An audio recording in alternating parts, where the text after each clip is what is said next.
जैसे हमारी उम्र बढ़ती है, बहुत सारे हमारे बॉडी के जो पुर्जे होते हैं ढीले ढाले हो जाते हैं, वीक हो जाते हैं। लेकिन सबसे ज्यादा जो असर होता है वो होता है हमारे घुटनों पर। तो इसकी कोई खास वजह कि घुटने सबसे ज्यादा हमें तकलीफ क्यों देते हैं? आज की समय में अगर मैं अपनी डेली प्रैक्टिस की बात करूं तो हर तीसरा या चौथा पेशेंट वो घुटनों के प्रॉब्लम से परेशान है। और इसका रीज़न क्या है, ये सबसे इम्पोर्टेंट है लाइफस्टाइल है। और उसके अंदर डीजनरेशन मतलब घुटना घिसना चालू हो जाता है।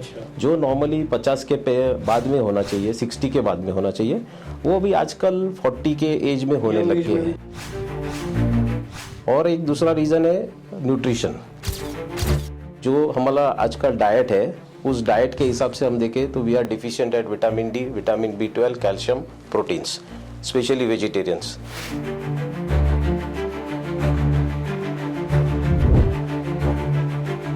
नी का प्रॉब्लम इंडियन पॉपुलेशन में ज़्यादा है। महिलाओं में नी का प्रॉब्लम ज़्यादा देखा जा रहा है। महिलाओं में ज़्यादा देखा जा रहा है पुरुषों के कंपैरिजन में। और उसका रीज़न अगेन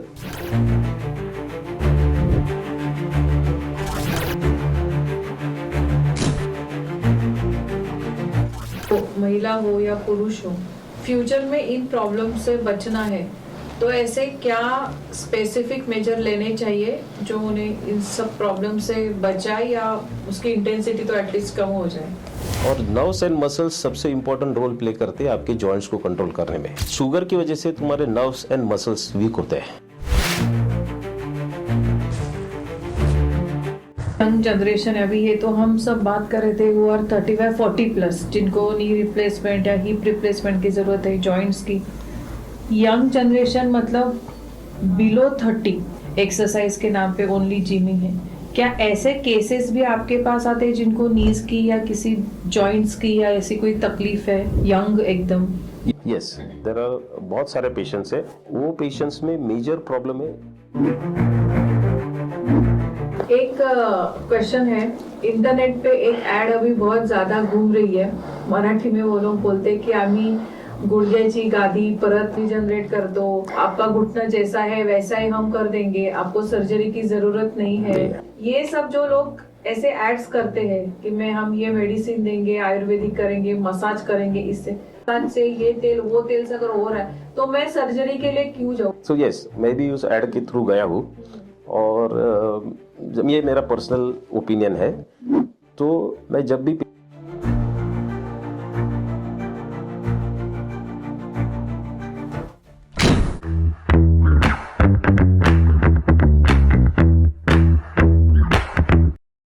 नमस्कार दोस्तों, बातों बातों में एक मुलाकात किसी खास के साथ में आपका बहुत बहुत स्वागत है। दोस्तों, कुछ सालों पहले अनिल कपूर की एक पिक्चर आई थी, मेरी जंग, जिसका गाना जिंदगी हर कदम एक नई जंग है, वो बहुत फेमस हुआ था। वाकई जिंदगी एक जंग है, लेकिन जिन लोगों में जब घुटनों की तकलीफ होती है ना, और जो दर्द उठता है, तो एक एक कदम जिंदगी में आगे रखना एक जंग के बराबर होता है। लेकिन उस गाने की अगली लाइन भी थी कि जीत जाएंगे हम ये जंग, तू अगर संग है। तो आज उसी आपका संग और आपका साथ देने के लिए और आपके घुटनों की तकलीफ कम करवाने के लिए हमने हमारे पॉडकास्ट पर एक बहुत ही विख्यात कुशल ऑर्थोपेडिक सर्जन आज हमने यहाँ आमंत्रित किए हैं, जिनका नाम है डॉक्टर योगेश जैन। लेकिन वीडियो में खो जाने से पहले don't forget to like, share and subscribe to our channel बातों बातों में एक मुलाकात किसी खास के साथ। तो चलिए शुरू करते हैं आज का एपिसोड डॉक्टर योगेश जैन के साथ। Sit back, relax and enjoy the show. Yogesh sir, आपका बहुत बहुत स्वागत है हमारे इस खास शो बातों बातों में एक मुलाकात किसी खास के साथ में। सर, सबसे पहला सवाल आपसे रहेगा कि जैसे हमारी उम्र बढ़ती है, बहुत सारे हमारे बॉडी के जो पुर्जे होते हैं ढीले ढाले हो जाते हैं, वीक हो जाते हैं। लेकिन सबसे ज़्यादा जो असर होता है वो होता है हमारे घुटनों पर। तो इसकी कोई खास वजह कि घुटने सबसे ज़्यादा हमें तकलीफ क्यों देते हैं? अभी आज की समय में अगर मैं अपनी डेली प्रैक्टिस की बात करूं तो हर तीसरा या चौथा पेशेंट वो घुटनों के प्रॉब्लम से परेशान है जी। और इसका रीज़न क्या है, ये सबसे इम्पोर्टेंट है लाइफस्टाइल। जो लाइफस्टाइल अभी हम लोग अडॉप्ट कर रहे हैं, हर चीज़ के लिए हमारे पास ट्रांसपोर्टेशन है, स्टेयरकेस भी हम लोग लिफ्ट यूज़ कर रहे हैं। तो इसकी वजह से क्या हो रहा है कि हमारे क्वाड्रिसेप्स मसल्स जो है, नी के अराउंड जो मसल्स होते हैं, वो मसल्स पूरी तरह स्ट्रेंथ लूज कर रहे हैं और उनका वेस्टिंग होते जाता है। वेस्टिंग मतलब उनकी पावर कम होती जाती है। और जैसे जैसे ये बढ़ते जा रहा है वैसे वैसे घुटनों के ऊपर स्ट्रेस बढ़ता है और उसके अंदर डीजनरेशन मतलब घुटना घिसना चालू हो जाता है। अच्छा। जो नॉर्मली 50 के बाद में होना चाहिए, 60 के बाद में होना चाहिए, वो भी आजकल 40 के एज में होने लग गया है। दिखाई देता 40 के एज में होने लग गया है। So one is that. और एक दूसरा रीजन है न्यूट्रिशन। जो हमारा आज का डाइट है, उस डाइट के हिसाब से हम देखें तो we are deficient at vitamin D, vitamin B12, calcium, proteins, specially vegetarians. So again वो भी कंट्रीब्यूट करता है हमारे डीजनरेशन में। अच्छा। और थर्ड फैक्टर है वेट।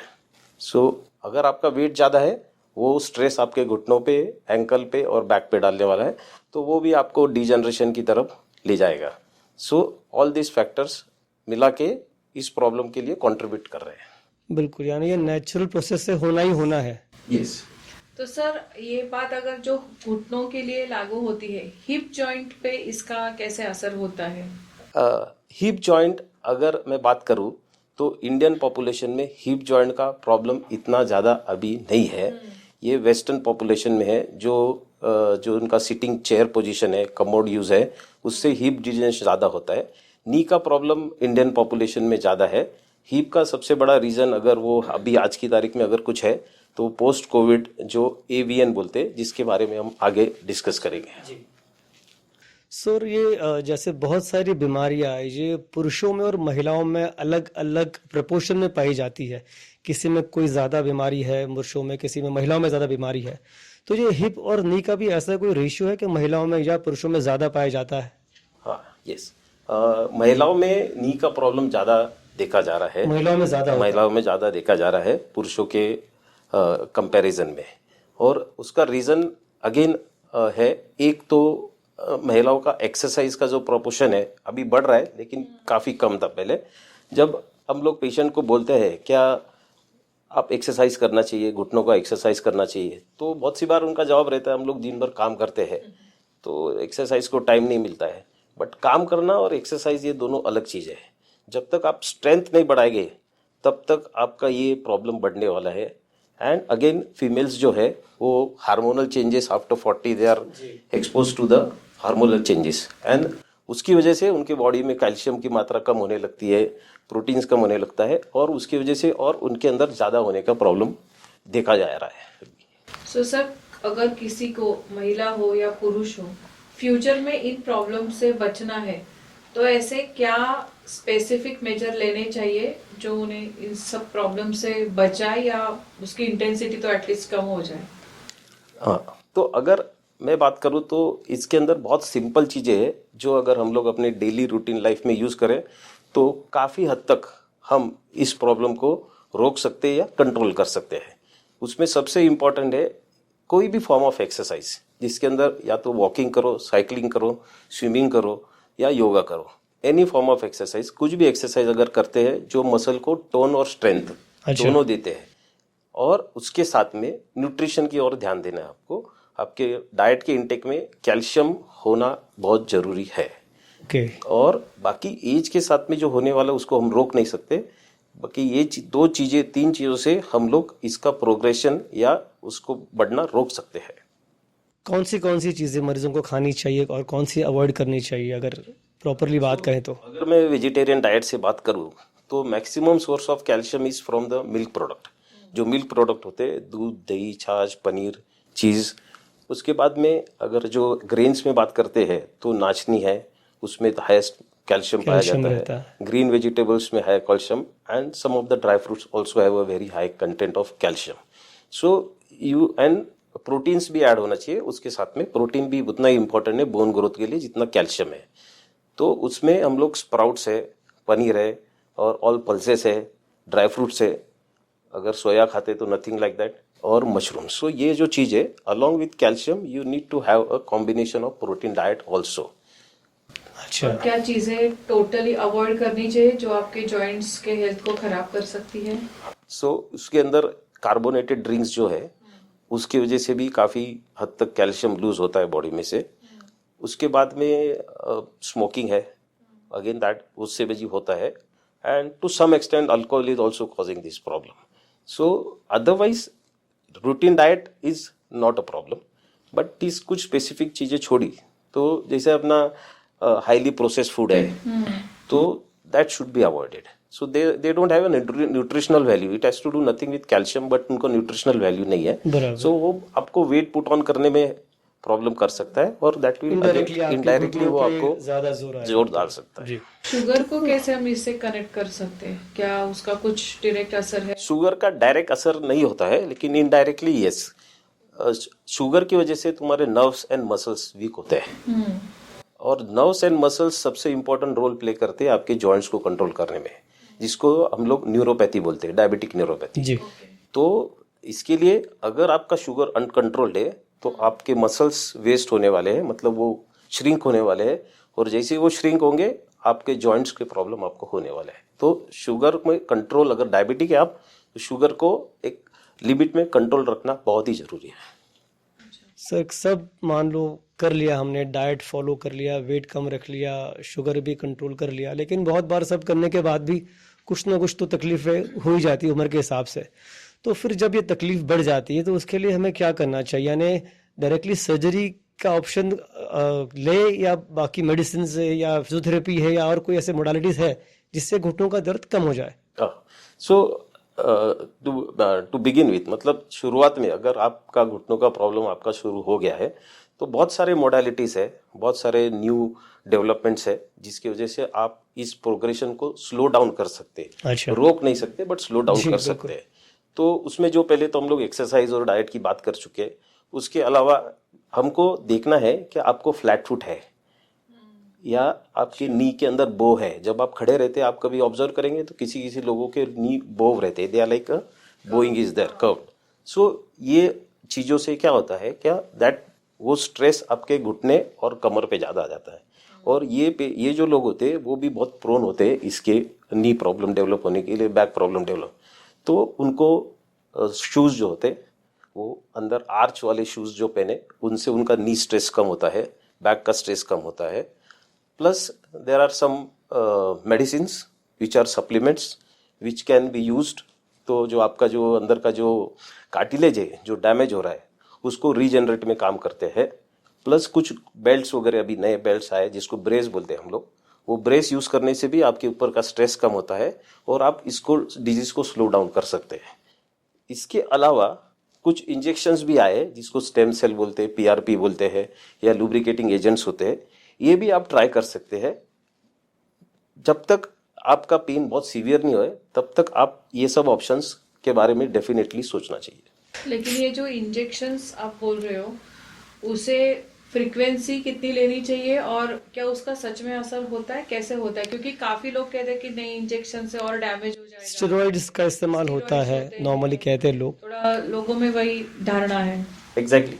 सो इंजेक्शंस में यस, स्टेरॉइड्स, कुछ इंजेक्शन स्टेरॉइड्स के है, कुछ स्टेम सेल्स थेरेपीज है, और कुछ है लुब्रिकेटिंग एजेंट जिसको हाइलोरोनिक एसिड बोलते हैं, जो हमारे घुटने के अंदर जो नॉर्मल ऑयल होता है उसका एक मेजर कंटेंट होता है। तो विद डीजनरेशन जब घुटना घिसने लगता है तो वो ऑयल का कंटेंट चेंज होते रहता है, उसकी जो लुब्रिकेटिंग क्षमता है वो कम होते जाती है, तो उसकी वजह से पेन होता है पेशेंट्स को। तो ये जो इंजेक्शंस है इसके अंदर जो ऐसे में जो ऑप्शंस दिए, ये आपके डिजीज के स्टेज के ऊपर डिपेंड करता है कितना काम करेगा। अच्छा। अगर आप अर्ली स्टेज में है, जिसको हम लोग स्टेजिंग बोलते हैं, वो मैं आपको आगे बताऊंगा, तो स्टेज 1 स्टेज 2 में ये इंजेक्शंस बहुत ही अच्छे से काम करते हैं। लेकिन अब ऑलरेडी स्टेज 3 और स्टेज 4 पे आ चुके हैं, तो फिर इस इंजेक्शंस का सिर्फ टाइम बाय करने का ही ऑप्शंस होता है। मतलब ये आपके लिए 6 महीने 1 साल टाइम बाय करेंगे, उससे ज्यादा ये काम नहीं करेंगे। अच्छा। बट जो वो अगर सर्जरी के लिए किसी को डॉक्टर ने एडवाइस किया है तो उनके लिए इसका कोई फायदा नहीं होता? नहीं, अगर आप स्टेज 3 और प्लस हो चुके हैं, स्टेज 4 के आसपास, तो सर्जरी ही एक लॉन्ग टर्म बेनिफिट, मतलब लॉन्ग टर्म रिलीफ का कोई ऑप्शन है तो वो सर्जरी ही है। इंजेक्शन से आप सिर्फ, मैंने बोला, आप टाइम बाय कर सकते हैं, 6 महीना 1 साल 2 साल मैक्सिमम, उससे ज्यादा नहीं। आप रिपीट कर सकते हैं। स्टेरॉइड नॉर्मली इज 1 और 2 इज ओके, बट जो ऑयल का इंजेक्शन है, जो स्टेम सेल है, वो आप 3 बार 4 बार भी ले सकते हैं, उनका कोई साइड इफेक्ट नहीं है। बट कितना बेनिफिट करेगा इसके ऊपर अभी कोई प्रेजेंट रिसर्च क्लैरिटी नहीं है, तो ये काफ़ी अभी ये एक्सपेरिमेंटल स्टेज पे है। तो आप मैं बताएंगे कौन से स्टेजेस कैसे रहते ताकि हमारे दर्शक भी समझ तो पाए। मैं आपको कुछ नी के मॉडल्स बताऊंगा, तो उसके हिसाब से तो will start with this first model. This is basically ये अपना नॉर्मल नी का स्ट्रक्चर होता है। मतलब अगर हम लोग घुटने को अंदर से देखें तो ये जो नी होता है, अगर इसको देखें तो ये व्हाइट स्ट्रक्चर जो है इसको कार्टिलेज बोलते हैं। ये जो होता है ये मेनिस्कस होता है, ये रबर लाइक स्ट्रक्चर रहता है। ये 2 हड्डी मतलब थाई बोन और लेग बोन के बीच में जो होता है इसको मेनिस्कस बोलते हैं। इसका काम है ये दोनों को फ्रिक्शन होने से रोकना। और इसके बीच में जो होते हैं ये 4 लिगामेंट्स होते हैं जो नी का पूरा कंट्रोल करते हैं, ये अंदर की तरफ, बाहर की तरफ और अंदर। तो ये जो बेसिक स्ट्रक्चर है, ये जब ये जो डैमेज होता है ये कार्टिलेज, उसको बोलते हैं डिजेनरेशन। अच्छा। और वो घिसने लग जाता है। तो अभी ये जो है this is normal knee. So when you progress, so it's decided basically on the X-rays. So जब एक्सरे हम लोग निकालते हैं तो इसमें अगर आप देखेंगे तो ये शुरुआत हो चुकी है अर्ली डैमेज। तो ये जो है पहला जो देखा था वो एकदम कोकोनट के जैसा, अंदर से कैसा कोकोनट स्मूथ होता है वैसा दिखता है। तो ये अंदर से ऐसे दिखने लग जाता है, अंदर से जैसे अंदर घिसने लग जाते हैं। तो जैसे बाहर जख्म होती है वैसे अंदर जख्म होने लग जाती है और वो पेन करने लगता है। और उसके साथ में ये जो मेनिस्कस जो गादी बोलते हैं वो भी घिसने लग जाती है, उसका भी हाइट कम होते जाता है। तो जैसे जैसे हम लोग एक्सरे देखते हैं तो एक्सरे में गैप कम होना चालू हो जाता है। तो नॉर्मली गैप दिखना चाहिए, और जैसे आपका जॉइंट स्पेस कम होता है वैसे वैसे वो एक्सरे में 2 हड्डी के बीच में का गैप कम होना चालू हो जाता है। तो उसके हिसाब से स्टेजिंग होता है। और जब पूरा डैमेज हो जाता है आपका नी तो वो ऐसे दिखने लग जाता है पूरा। इस तरह से ये नी जो होता है आपका पूरा, इसका कार्टिलेज खलास हो जाता है और ये मेनिस्कस खलास हो जाता है। तो जब आप फाइनल एक्सरे देखते हैं तो बोन एक दूसरे को टच हो जाती है। जब एक दो दूसरे को बोन टच हो जाती है, that is the stage for the surgery. अच्छा। और वो बहुत ज्यादा पेन करता होगा। करेक्ट, वो बहुत ज्यादा पेन करता है। नॉर्मली पेशेंट जैसे जैसे टाइम जाता है वैसे उनका वॉकिंग डिस्टेंस भी कम होते जाता है और नाइट पेन ज्यादा होता है। वो पेशेंट ऑलवेज कंप्लेन कि हमको रात को बहुत पेन होता है, नींद नहीं आती, उसकी वजह से डिस्टर्ब होता है ये। तो सर ये सर्जरी के जैसे आपने बताया कि ये स्टेज सर्जरी का आ चुका है, तो इस सर्जरी में 2 ऑप्शन, एक रेगुलर कन्वेंशनल मेथड ऑपरेट करते हैं और एक है रोबोटिक सर्जरी में। करेक्ट। तो अभी ये जो ऑपरेट करना पड़ता है तो ये इसमें पूरा घुटना चेंज करना है, यानी क्या करते हैं आप लोग एग्जैक्टली? कितना पार्ट पार्शियल करते हो, पूरा करते हो, तो क्या करते हो? हाँ, सो अभी ये जैसे मैंने आपको स्टेजिंग सिस्टम बताई, वैसे स्टेजिंग के हिसाब से पहले तो एक तो रोबोटिक नॉन रोबोटिक ये चीज हो गई, तो उसके बारे में हम लोग आगे डिस्कस करेंगे। पहले सर्जरी में ऑप्शन है, अगर हाफ डैमेज है आपका नी तो you go for half knee replacement. I mean to, इसका मतलब है कि अगर सिर्फ ये आधा ही पार्ट अगर आपका डैमेज है तो we can only change the half part, not need to change. Correct. और अगर पूरा डैमेज है तो पूरा नी रिप्लेसमेंट करना है। हाफ नी रिप्लेसमेंट का एडवांटेज ये है कि अगर पेशेंट यंग है, अराउंड 50 है, 55 है, सो उनके लिए हम लोग पूरा नी अवॉइड करते हैं, बिकॉज नी का जो सर्वाइवल वो 10 से 15 साल रहता है, 15 से 20 साल। तो अगर हम लोग हाफ चेंज करते हैं तो 70 के एज में उनको जाके फिर से अनदर सर्जरी करनी होती है। तो हाफ नी इसके लिए उनके लिए एडवाइजेबल रहता है। और पूरा नी अगर डैमेज हो चुका है तो you have to go for a full knee replacement, that is the thing, total knee replacement. So that is the 2 options for the, as far as अगर रिप्लेसमेंट की बात करें तो हाफ नी और फुल नी, ये 2 ऑप्शंस होते हैं। अभी ये पार्शियल और टोटल नी रिप्लेसमेंट दोनों में रोबोटिक अभी काफी सारा लोग चर्चा करते हैं, ट्रेंडिंग है। मैनुअल करना, रोबोटिक करना, उसका एक्यूरेसी, उसका रिजल्ट, इन दोनों को आप कैसे हमें कंपेयर करके समझा सकते हो? तो हम लोग अभी जो रोबोटिक जो चल रहा है, मतलब सोशल मीडिया बोलो या इवन कॉमन सोशल मीटिंग्स में बोलो, रोबोटिक सर्जरी के बारे में काफ़ी चर्चा है। तो रोबोटिक पे आने से पहले मैं आपको कन्वेंशनल टेक्निक के बारे में बेसिक आइडिया बताऊंगा। कन्वेंशनल टेक्निक क्या होती है? सो कन्वेंशनल टेक्निक जो होती थी पहले, नॉर्मली हम लोग जब नी रिप्लेसमेंट करते हैं तो ये जो जॉइंट होता है, तो जब ये जैसे मैंने पहले बताया था उसमें हम लोग ये डैमेज बोन को निकाल देते हैं। अच्छा। और उसके ऊपर फिर वो जो मेटल कैप बैठाते हैं। तो कन्वेंशनल टेक्निक में क्या होता था, क्या ये जब हम लोग सर्जरी करते थे, ओपन करने के बाद में इसका एक साइजर कंपनी की तरफ से आता है, उस साइजर को यहाँ पे बैठा के साइज मेजर करते थे और उसके हिसाब से बोन को कट करते थे। तो इसके अंदर हम लोग को पहले मालूम नहीं होता था पेशेंट का साइज क्या है। ये हमको इंट्रा ऑप मतलब सर्जरी के वक्त हमको समझ में आता था कि पेशेंट का साइज क्या है, डायमेंशंस क्या है, और फिर उसके हिसाब से हम लोग वो जॉइंट को सिलेक्ट करके डालते थे। तो रोबोटिक में क्या हो चुका है, ये जो इन्फॉर्मेशन है, ये जो रोबोटिक है उसमें पेशेंट का सीटी स्कैन पहले करते हैं और उस सीटी स्कैन के बेसिस पे उसका एक 3D मॉडल बनाते हैं। 3D मॉडल के ऊपर ऑलरेडी मेजरमेंट कर चुके, ये सब वर्चुअल होता है, कंप्यूटर टेक्निक से होता है, पीछे एक लैब वर्क करती है टेक्नीशियन की, वो सब इमेजेस को कंपाइल करके एक 3D मॉडल बनाते हैं और वो 3D मॉडल के ऊपर सब डायमेंशंस मेजर करके सर्जरी के पहले ही हमको बता देते कि पेशेंट का साइज क्या होने वाला है और पेशेंट का पोजीशन ऑफ जॉइंट क्या होने वाला है। अच्छा। सो दैट इंफॉर्मेशन हमारे पास पहले ही रहती है ऑपरेशन के पहले। और सर्जरी के वक्त जो रोबोटिक का यूज होता है उसमें जो हम बोन कट करते हैं उसमें कोई इंस्ट्रूमेंट की जरूरत नहीं है, it is controlled by computer. तो वो वेरी प्रिसीजन से कट करता है। अगर हमको 2 mm कट करना है तो 2 mm ही कट करेगा और 2 mm से ज्यादा नहीं कट करेगा। So the it is more close to the precision and perfection. We are अच्छा। moving to more, yes, robotic is to move towards more perfection and precision. Sir आपने तो तब से काम कर रहे हो जब ये सब चीजें मैनुअल भी होती थी, इतना ज्यादा रोबोटिक एआई टेक्नोलॉजी था नहीं, तो आप कैसे इसे देखते हो? मतलब आपने तो पहले मैन्युअली करना ही शुरू किया होगा और अभी कितना फर्क आया है उसमें रिजल्ट्स में? यस, सो सबसे इम्पोर्टेंट जो फर्क आया है रोबोटिक के बाद में, जो कॉम्प्लिकेशंस हो रहे थे, जैसे मैंने बोला इंट्रा सर्जरी, मतलब सर्जरी के हम लोग मेजरमेंट के टाइम कभी कभी मिसमैच हो जाता था, तो क्योंकि वो ह्यूमन एरर या इंस्ट्रूमेंटल एरर हो सकता था, तो वो जो एरर है वो एलिमिनेट कर चुका है, क्योंकि मशीन अपने को परफेक्ट बता रहा है कि आपको कहाँ जाना है, किधर जाना है, क्या डालना है। तो वो एक चीज हो गई। दूसरा, कन्वेंशनल टेक्निक में हम लोग जब सर्जरी करते थे तो हमको काफी मसल रिलीज करना होता था और मसल रिलीज करने के बाद में हमको बोन कट लेने होते थे। रोबोटिक में हम मसल रिलीज नहीं कर रहे ज्यादा, we are just directly cutting the bones on the bones, थोड़ा सा रिलीज करके बोन कट कर रहे हैं। सो उससे क्या हो रहा है, क्या इमीडिएट पोस्ट ऑफ जो पेशेंट को सर्जरी के बाद में जो ब्लड लॉस होता था और पेन होता था, जो immediate post of intensity of pain, वो काफी कम हो चुका है काफी हद तक। तो पेशेंट का रिकवरी थोड़ा फास्ट हो चुका है, पेशेंट का जो स्टेबिलिटी अच्छा हो चुका है और पेशेंट को एक फील गुड फैक्टर मिलने लग गया है। उसी के साथ में सर्जन को भी उसकी वजह से कॉन्फिडेंस है कि मैंने जो किया है वो 100% सही है, परफेक्ट किया है। परफेक्ट।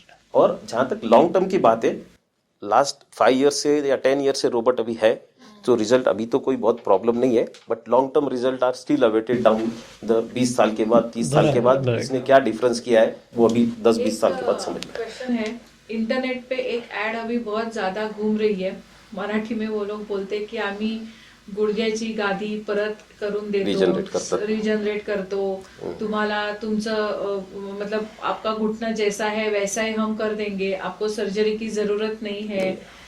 तो जो डीजनरेटिव चेंजेस हो गए हैं एज, वेट और काफी सारी चीजों की वजह से, जिसे हम मेडिकल लैंग्वेज में इरिवर्सिबल पैथोलॉजिकल चेंजेस कहते हैं, ये सब जो लोग ऐसे एड्स करते हैं कि हम ये मेडिसिन देंगे, आयुर्वेदिक करेंगे, मसाज करेंगे इससे, तो इसके बारे में आपका टेक बताइए, क्योंकि ये काफी सारे लोग इसके लिए जा रहे हैं। मतलब उनको लगता है मेरी अगर सर्जरी अवॉइड हो रही है और मेरा मसाज से ये तेल वो तेल से अगर हो रहा है तो मैं सर्जरी के लिए क्यों जाऊं। काफी सारे लोग न्यूज़पेपर में आए दिन ऐड आती रहती है। सो यस, मैं भी उस ऐड के थ्रू गया हूँ और ये मेरा पर्सनल ओपिनियन है। तो मैं जब भी पेशेंट्स को सर्जरी के बारे में एडवाइस करता हूँ तो पहली बात तो मैं उनको ये बोलता हूँ, क्या आप जो भी मार्केट में नॉन सर्जिकल ऑप्शंस अवेलेबल है आप ट्राई करो। अच्छा। और जो रीजनरेटिव मेडिसिन की जो बात कर रहे हैं, जो भी टेक्निक है उसका डिटेल अब नहीं मालूम है, लेकिन उनके पास रिसर्च डाटा नहीं है। उनकी समझो उन्होंने 100 पेशेंट को ट्रीट किए तो उसमें से कितने अच्छे हुए, 2 अच्छे हुए, 10 हुए, 50 हुए, नहीं मालूम है। सो जब तक आपके पास रिसर्च और एनालिटिक डाटा नहीं है तब तक कोई भी टेक्निक के ऊपर बिलीव करना मेरे हिसाब से सही नहीं है। तो रीजनरेशन का जो अभी जो है वो काफी रिसर्च स्टेज पे है, अभी तक कुछ भी प्रूव नहीं है इसके ऊपर, और कौन से भी फील्ड में नहीं, not only in the joint, weather it is skin, weather it is here, weather it is any. So regeneration अभी तक तो जहाँ तक मेरा नॉलेज है अभी तक तो ऐसा कोई मेडिसिन नहीं है जो डैमेज को रिवर्स कर सके। बट उसके बावजूद भी अगर जैसे होम्योपैथी है, आयुर्वेदिक है और ये मसाज टेक्निक है और जो भी है, यू कैन स्टिल ट्राई, इसके अंदर कोई हार्म नहीं है। तो before you go for the surgery, my frank advice is you should try all the options available and if nothing works then surgery is always a choice. अभी हमने काफी सारी घुटनों के बारे में बात की, तो अपना जो हिप जॉइंट का भी एक मसला है, वो भी प्रॉब्लम है, तो उसका और घुटनों का डिफरेंस कुछ आता है ड्यूरिंग सर्जरी, या उसके भी मापदंड इंडिकेशन सेम ही है कैसे? तो जैसे मैंने पहले बात किया था, क्या हिप जॉइंट ये एक अलग प्रॉब्लम है। ये अपने इंडियन पॉपुलेशन में डीजनरेशन की वजह से इतना नहीं डैमेज होता है, लेकिन उसका परसेंटेज काफ़ी कम है। जो मेन प्रॉब्लम जो इंडियन पॉपुलेशन में अभी देखे जा रहा है उसको बोलते हैं AVN, अवैस्कुलर नेक्रोसिस। मतलब जो अपना हिप जॉइंट का जो बॉल होता है उसके अंदर ब्लड सप्लाई कोई रीज़न से कम हो जाता है, और कोविड के बाद में इसका प्रमाण बहुत ज़्यादा हो गया है। उसका रीज़न अभी तक किसी को मालूम नहीं है। कुछ लोग बोल रहे हैं steroid, high dose of steroid लेने में आया जिन्होंने कोविड ट्रीटमेंट लिया, या कोविड वैक्सीन है, या कोविड डिजीज की वजह से हुआ है। Nobody still knows, but yes the percentage has increased highly. Especially age group जो है वो है फ्रॉम 30 to 50 के बीच में। अच्छा, इतना यंग एज में होता हाँ, है? यंग एज में, और काफ़ी लोग इसकी वजह से, काफ़ी यंग लोग जो अफेक्ट हुए। और जो मतलब मेरे जो पेशेंट से बात करके समझ में आया है कि जो सीवियरली अफेक्टेड थे कोविड में, जिनको स्टीरॉयड लेना पड़ा, वो ज़्यादा अफेक्टेड है इसकी वजह से। अच्छा सेकेंड रीजन है एंकोलोजिंग स्पॉन्डिलाइटिस एंड रूमेटॉइड आर्थराइटिस, मतलब संधिवात। जी, वो एक सेकेंड रीजन है हिप जॉइंट डैमेज होने का। एंड थर्ड है ट्रॉमा, मतलब जो फ्रैक्चर्स है, जो फेल्ड सर्जरीज है, उनको हिप रिप्लेसमेंट की जरूरत पड़ती है। बाकी डीजनरेशन अपनी इंडियन पॉपुलेशन में इतना ज़्यादा नहीं है। जैसे मैंने अभी आपने बताया AVN जो है नेक्रोसिस का जो मसला है, तो उसमें भी सर्जरी ही एक ऑप्शन है या उसमें भी बाकी मोडालिटीज काम करते हैं, कैसा है? अभी रिसेंट एडवांसेस में AVN, अगर आप अर्ली स्टेज में आप डॉक्टर के पास जाते हैं, you can save your hip to 80%। कैसे पहचानेंगे आप अर्ली स्टेज के बारे में? अगेन उसमें भी एक स्टेजिंग का प्रोसेस होता है। तो उसमें भी जो MRI के ऊपर स्टेजिंग होता है, उसका स्टेज 1 to स्टेज 4 तक होता है वो भी। अच्छा, तो स्टेज 1 एंड स्टेज 2 में पेशेंट ऑलवेज, उनका जो मेन कंप्लेंट रहता है वो पेन होता है। उनको चलने पे पेन होता है, उठने बैठने में पेन हिप जॉइंट में पेन होता हिप है? जॉइंट और ग्रॉइन अच्छा, एंड groin हिप में जॉइंट, पेन एंड होता है। समटाइम वो लोग घुटने तक पेन कंप्लेन करते हैं। तो अच्छा। कभी कभी वो स्पाइन के लिए मिसडायग्नोस हो जाते हैं। तो उसके लिए क्लोज वॉच रखना होता है। क्या young patient post Covid specially अगर कोई आ रहा है आपके पास, तो आपको ध्यान रखना है क्या AVN रूल आउट करना है उसके अंदर। बराबर। नॉट नेसेसरी है, बट आपको रूल आउट करना है कि AVN नहीं है उसको। अगर डिटेक्ट हो जाता है तो अर्ली स्टेज में अभी कुछ न्यूअर मेडिसिन है जो आपका डैमेज को स्लो डाउन कर सकते या रोक सकते हैं, ताकि आप हिप रिप्लेसमेंट की तरफ आपको जाना ना पड़े। सो बिकॉज अगर मैं बोल रहा हूँ 30 और 40 के लोग अफेक्ट हो रहे हैं, तो ये काफ़ी अर्ली है फॉर हिप रिप्लेसमेंट। बिल्कुल। तो वी शुड, मतलब जहाँ तक हो सके पूरी कोशिश करना चाहिए क्या हिप रिप्लेस 50 के पहले अवॉइड कर सके। तो कंजर्वेटिव जितना हो सके उतना उसको हिप को कंजर्व करने की कोशिश करना चाहिए। जी सर, सर्जरी रोबोटिक हो या मैनुअल हो, एक आम इंसान सर्जरी से डरता है। उनको लगता है कि एक बार मेरी सर्जरी हो गई, मेरा वो ओरिजिनल ये चला गया जॉइंट, तो मैं पहले की तरह नॉर्मल चल नहीं पाऊंगा, मेरा सारे एक्टिविटीज मेरे नॉर्मल नहीं होंगे।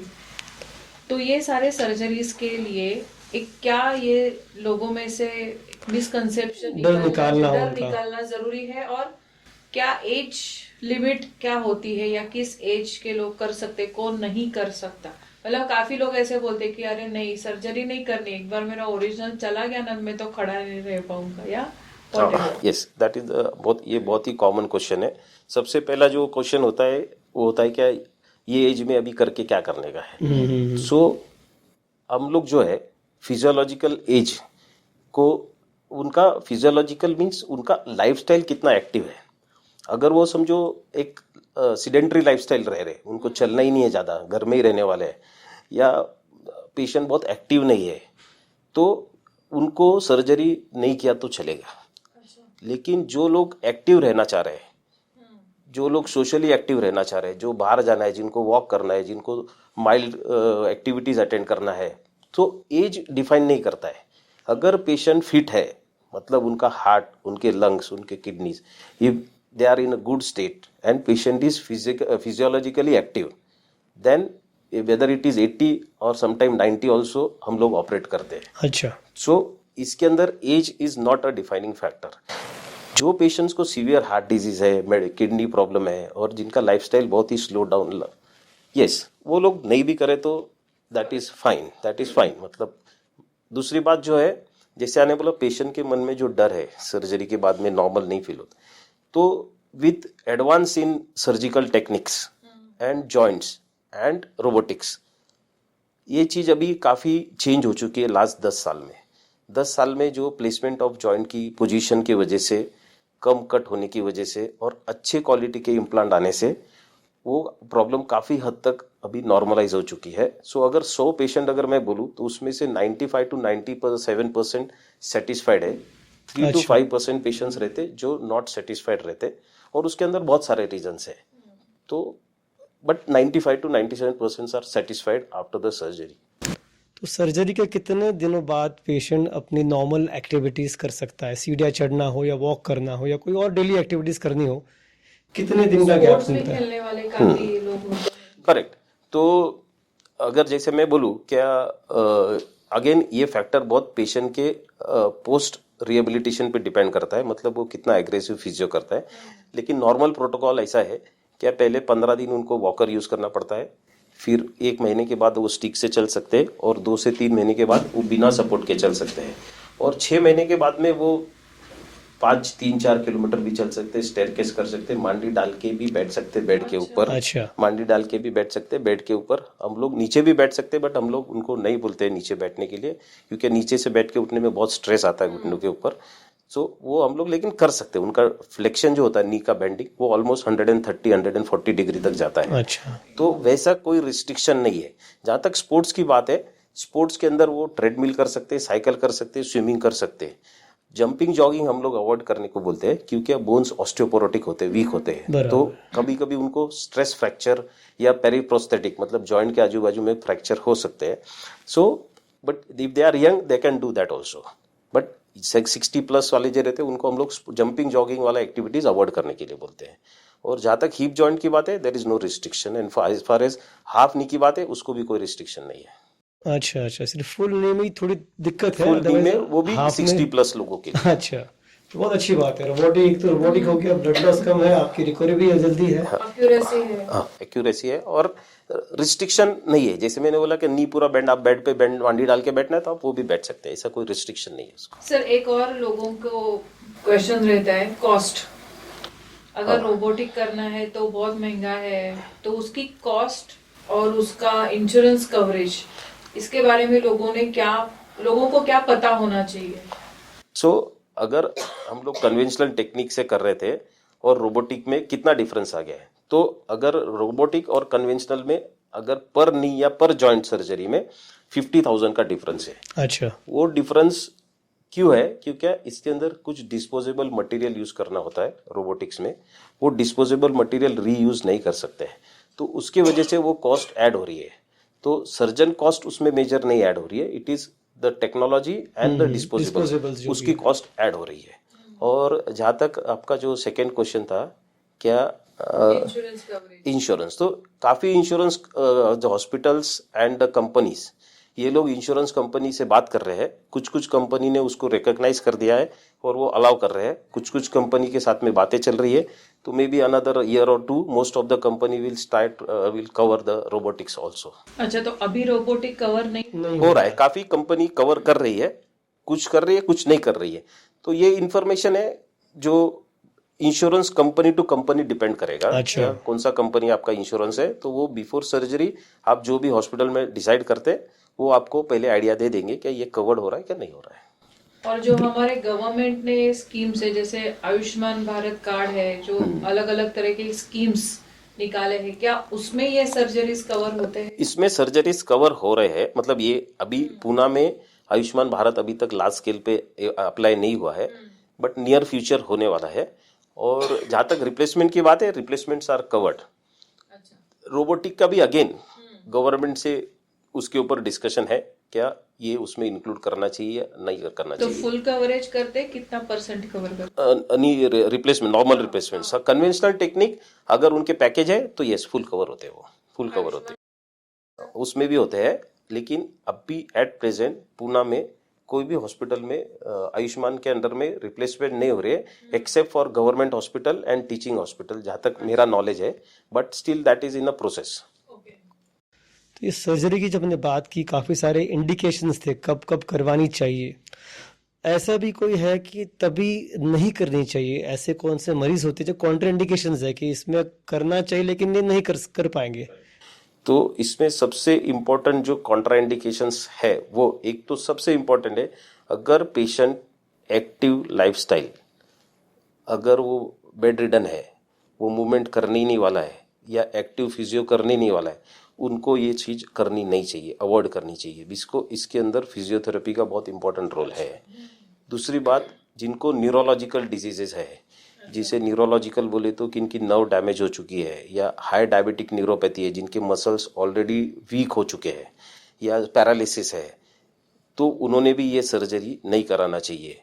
और तीसरा है कि कोई फॉर्म ऑफ इन्फेक्शन अगर आपके बॉडी में है किधर भी, वो पेशेंट ने भी ये सर्जरीज को अवॉइड करना चाहिए।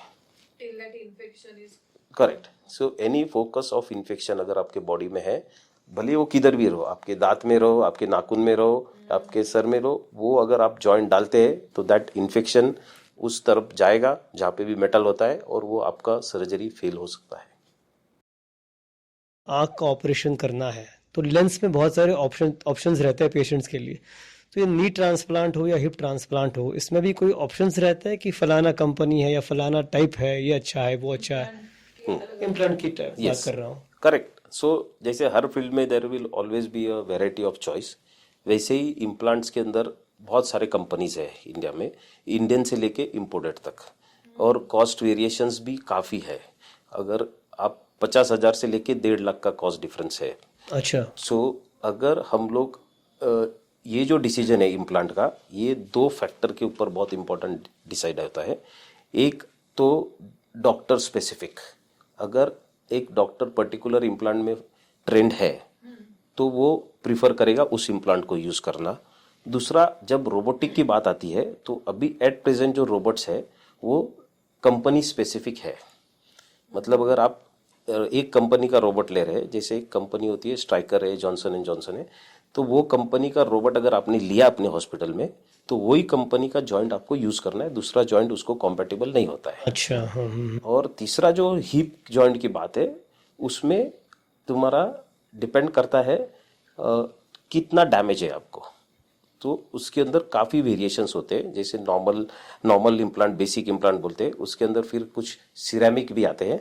जैसे मैं बताता हूँ कि जो हिप जॉइंट होता है, इसमें ये जो होता है, ये सिरेमिक का आता है बॉल, इसको सिरेमिक बोलते हैं, और ये स्टेम होता है। तो ये नॉर्मली हिप जॉइंट में जो होता है वो ऐसे सिरेमिक ऑन सिरेमिक, जिसको बॉल भी सिरेमिक का, कप भी सिरेमिक का, तो इसमें सिरेमिक जॉइंट्स भी आते हैं जो हिप जॉइंट में होते हैं। तो ये सब कॉस्ट के ऊपर डिपेंड करता है, पेशेंट के अफोर्डेबिलिटी के ऊपर डिपेंड करता है, और सर्जन के ऊपर डिपेंड करता है। तो ये मल्टी फैक्टोरियल होता है, वो डिपेंड करता है patient to patient and hospital to hospital and depend on the robotics. लेकिन उसका सस्टेनेबिलिटी चेंज होता है। यस। तो जो मतलब रिसर्च पेपर जो भी बता रहा है, क्या सिरेमिक का सर्वाइवल ज़्यादा है compare to the poly means जो प्लास्टिक यूज होता है उसको पॉली बोलते हैं। तो पॉली और मेटल एक होता है और सिरेमिक और पॉली होता है। तो सिरेमिक का जो है उसका सस्टेनेबिलिटी जो अभी कंपनी या जो रिसर्च क्लेम करता है वो 5 से 10 साल ज़्यादा है। अच्छा। तो सिरेमिक का सर्वाइवल थोड़ा बेटर है, ऐसा अभी एट प्रेजेंट ऐसा समझते हैं। तो यंग पेशेंट्स में नॉर्मली हम लोग सिरेमिक प्रीफर करते हैं, मतलब हम लोग एडवाइस करते हैं का गो फॉर अ सिरेमिक्स। सर, आज के जो यंग जनरेशन है अभी, ये तो हम सब बात कर रहे थे हु आर 35-40+, जिनको नी रिप्लेसमेंट या हिप रिप्लेसमेंट की जरूरत है, जॉइंट्स की। यंग जनरेशन मतलब बिलो 30, या अभी के जो लोग हैं बहुत ज़्यादा सेडेंटरी लाइफ है, एक्टिविटीज़ नहीं है, एक्सरसाइज के नाम पे ओनली जिमिंग है। क्या ऐसे केसेस भी आपके पास आते हैं जिनको नीज की या किसी जॉइंट्स की या ऐसी कोई तकलीफ है, यंग एकदम? यस, देयर आर बहुत सारे पेशेंट्स है। वो पेशेंट्स में मेजर प्रॉब्लम है लिगामेंट, पोस्ट लिगामेंट इंजुरी। तो ये जो पेशेंट्स होते हैं, जो अभी का जो अपना जो यंग है क्राउड, वो जैसे क्रिकेट खेल रहे हैं, तो बट वो लोग क्रिकेट खेलते हैं एग्रेशन से, बट वो लेवल का उनका मसल स्ट्रेंथ नहीं है। वो नहीं होने से वो बहुत ज़्यादा प्रोन है इंजुरीज को।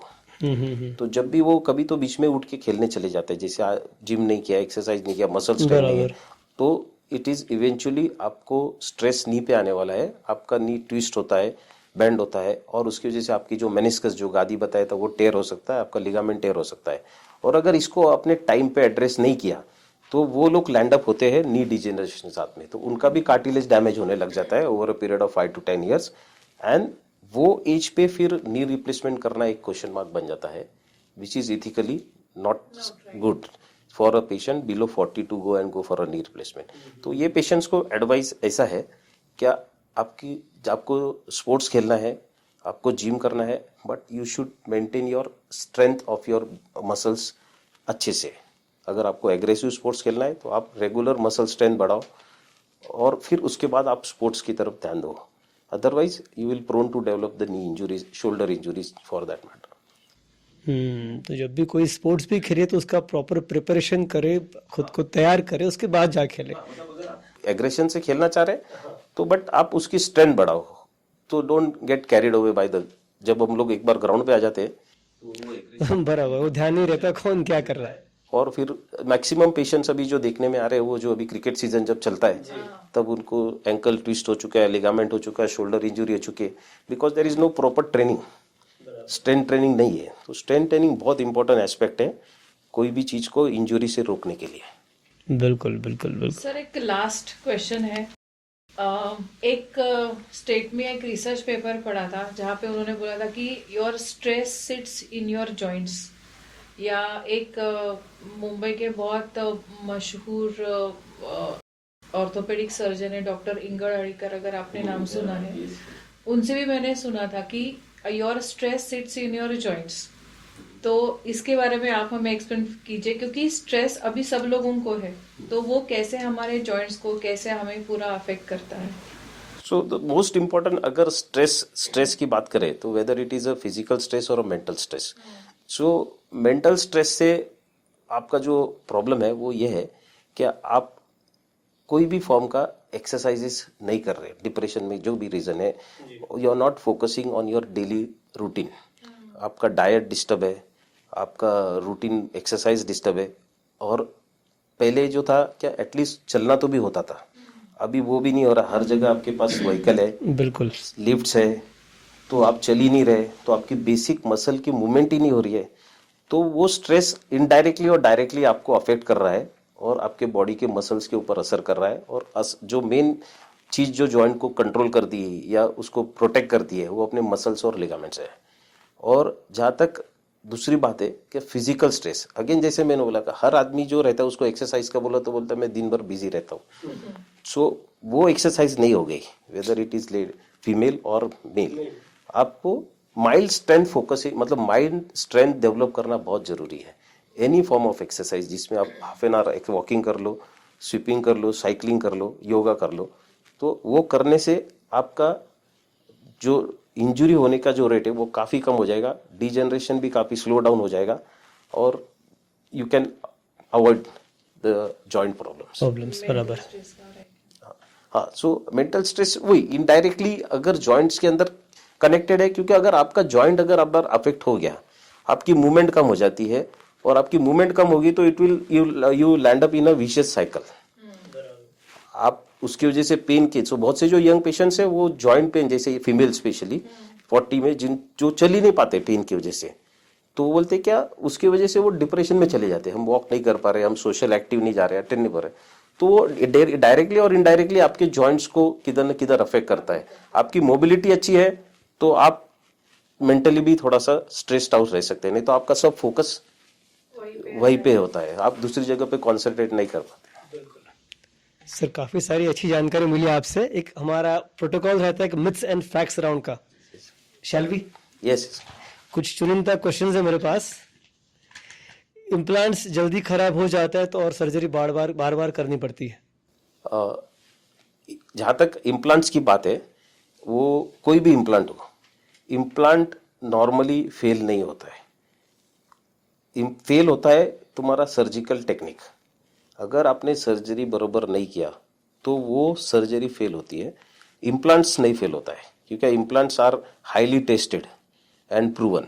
सो दैट इज अ मिथ क्या इम्प्लांट खराब हो डाला था, अगर किसी को इन्फेक्शन हो जाता है तो एक कॉमन पब्लिक में बात होती है क्या इम्प्लांट हल्का डाला रहेगा या ऐसा डाला रहेगा, लेकिन इम्प्लांट फेल नहीं होता है। ये तो आपका सर्जरी फेल होता है, आपने अगर बराबर नहीं डाला जॉइंट, या सर्जरी के बाद इन्फेक्शन हो गया या बाद में हो गया, then surgery will fail. Yes, joint replacement के बाद चलना फिरना बहुत मुश्किल हो जाता है।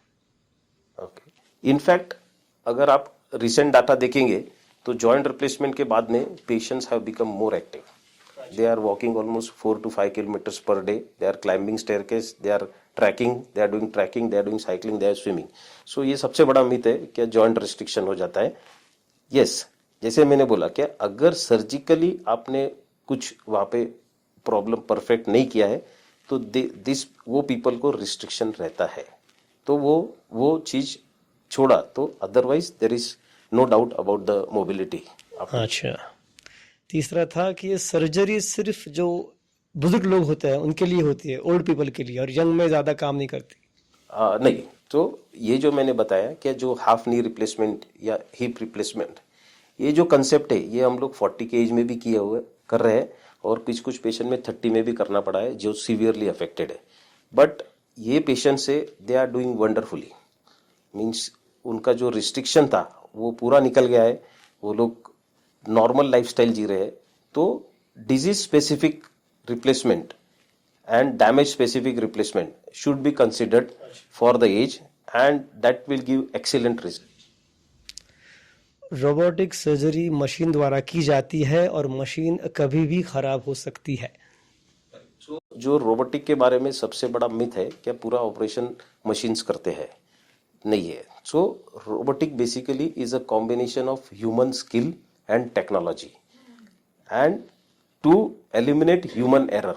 मतलब जो इंसान गलती कर सकता है सर्जरी के वक्त, या जो इंस्ट्रूमेंट हम लोग यूज करते हैं उसकी वजह से कभी गलती हो जाती है सर्जरी, उसको एलिमिनेट करने के लिए रोबोटिक का हेल्प लिया जाता है, लेकिन सिर्फ रोबोटिक सर्जरी नहीं करता है। So it's a combination of कहा जाता है कि ह्यूमन अगर आंख का ऑपरेशन करना है to get a precision and perfection. जी, और आखिरी सवाल था कि टेक्निक जो है रोबोटिक सर्जरी की काफ़ी नई है, इसलिए ज़्यादा रिलायबल नहीं है, इस पे जल्दी विश्वास नहीं किया जा सकता। सो लास्ट नहीं है, बट लास्ट 5 से 10 साल में तो भी मार्केट में है, और 10 साल में ये बात तो भी क्लियर हो चुकी है क्या इसका नेगेटिव इम्पैक्ट कुछ भी नहीं है। पॉजिटिव इम्पैक्ट शॉर्ट टर्म में, जैसे मैंने बोला, less pain, less blood loss, early mobilization definitely prove हो चुका है। लॉन्ग टर्म बेनिफिट 10-15 साल के बाद और समझ में आएगा, लेकिन उसका अगर प्रॉपर यूज किया तो there is no negative side of this for now. Sir, आज का पॉडकास्ट बहुत ही नॉलेजेबल रहा, एंड आई एम श्योर कि जो सारे ऑडियंस आज सुन रहे उनके घर में, उनके फ्रेंड्स में, फैमिली में, आसपास में जितने भी लोग हैं जिनको नी रिप्लेसमेंट, हिप रिप्लेसमेंट या ये सारी सर्जरीज, इस पेन्स को लेके जो सारे मिसकंसेप्शन है आज वो डेफिनेटली क्लियर हुए रहेंगे, क्योंकि बहुत सारे लोग इंटरनेट पे देखते हैं किसी से सुनी सुनाई बातें, और ये सुनी सुनाई बातें डॉक्टर से नहीं आती, बिल्कुल। इसलिए ज्यादा मिसकंसेप्शन क्रिएट होता है, डरते हैं लोग और उसी पेन को जिंदगी भर चलाते हैं।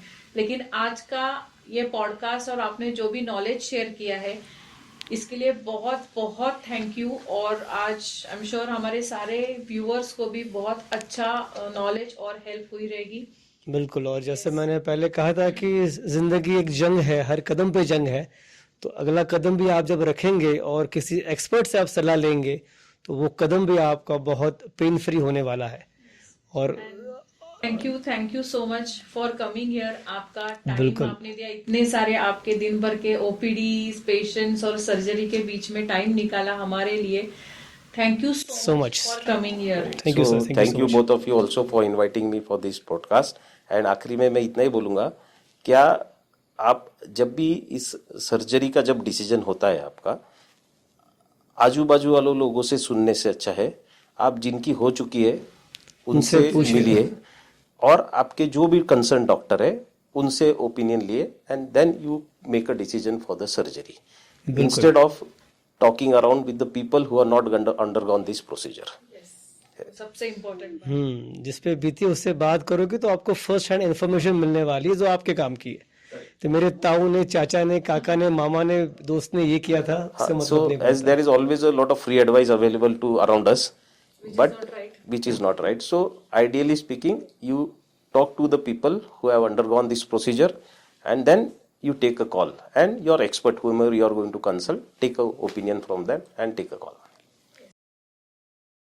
आशा करते हैं आपको हमारा यह आज का एपिसोड पसंद आया होगा। इसी तरह के नॉलेज भरे पॉडकास्ट के लिए हमारा चैनल बातों बातों में एक मुलाकात किसी खास के साथ को लाइक, शेयर और सब्सक्राइब करना ना भूले। जल्दी मुलाकात होगी एक नए एपिसोड में एक नए एक्सपर्ट के साथ। तब तक के लिए स्टे हैप्पी, स्टे एक्साइटेड।